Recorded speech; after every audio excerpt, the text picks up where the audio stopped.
Bonjour. L'impôt de solidarité sur la fortune, l'ISF, concerne de nombreux foyers qui souhaitent optimiser leur statut fiscal au regard de cet impôt. Une des possibilités consiste à réaliser des investissements dans des entreprises en demandant l'application d'une réduction d'ISF pour souscription capitale de PME.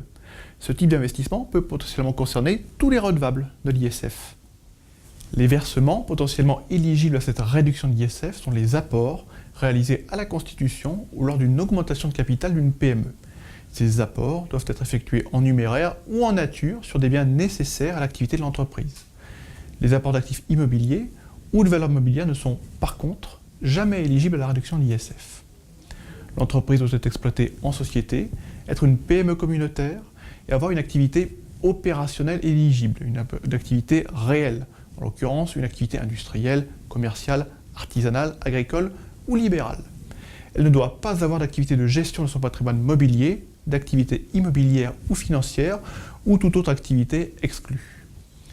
La société doit respecter une série de critères, les plus importants étant qu'elle ait son siège en France ou dans certains pays européens éligibles, qu'elle soit soumise à une imposition sur ses bénéfices dans les conditions de droit commun et qu'elle compte, selon les cas, au moins 1 ou 2 salariés à la clôture de l'exercice qui suit la souscription. Attention, les critères de la réduction d'ISF pour souscription capitale de PME ne sont pas les mêmes que ceux de la réduction d'impôt sur le revenu pour souscription capitale de TPE. Il faut donc bien vérifier, à chaque fois, quelle est la réduction de l'impôt que l'on recherche et à quelle réduction la société est, le cas échéant, éligible.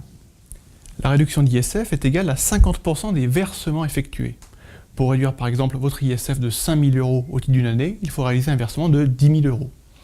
Notons que le montant de la réduction d'ISF maximale est cependant plafonné à 45 000 €. Les versements retenus sont ceux effectués entre la date limite de dépôt de la déclaration de l'année précédant l'imposition et la date limite de dépôt de la déclaration de l'année d'imposition. Naturellement, les réductions d'ISF et d'impôt sur le revenu pour souscription capitale d'une société éligible ne sont pas cumulables, du moins pas sur un même versement. Il faut choisir l'une ou l'autre. Notons qu'à un investissement identique, il est plus avantageux de rechercher la réduction d'ISF avec un taux de 50% que la réduction d'impôt sur le revenu avec un taux de 18%. Les titres doivent être détenus en direct, ils ne peuvent pas être logés dans un PEA ou un plan d'épargne salariale, ils doivent être conservés jusqu'au 31 décembre de la 5e année suivant celle de la souscription, sinon la réduction d'ISF est remise en cause. Il est tout à fait possible de réaliser une telle souscription dans sa propre société d'exploitation si elle respecte les critères. Le bénéfice de la réduction d'ISF est tout à fait compatible avec l'exonération d'ISF au titre des biens professionnels. Notons que les titres obtenus sont souvent eux-mêmes éligibles à une autre exonération d'ISF, en l'occurrence l'exonération pour souscription au capital de PME. Lorsque c'est le cas, il y a donc un double avantage fiscal ISF, la réduction d'ISF la première année, puis un gain en base taxable ISF les années suivantes. Le redevable de l'ISF doit disposer d'un justificatif fiscal fourni par la société à laquelle il a souscrit pour attester de l'éligibilité de la réduction d'ISF.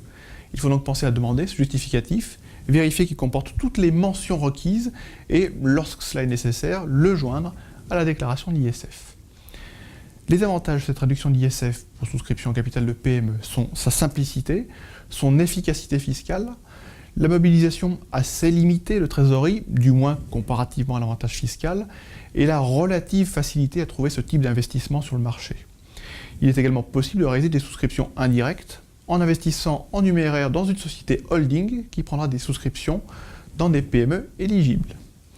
Une autre alternative consiste à investir dans des fonds d'investissement, FIP ou FCPI, pour obtenir ici aussi une réduction d'ISF avec le même taux de réduction, 50%, mais une réduction maximale de 18 000 € cette fois-ci.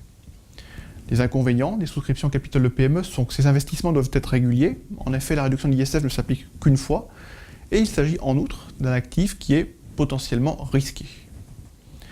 N'hésitez pas à consulter votre conseiller habituel sur cette question, qu'il s'agisse de souscription capitale de PME, de holding de PME ou les autres possibilités, notamment les FIP et FCPI.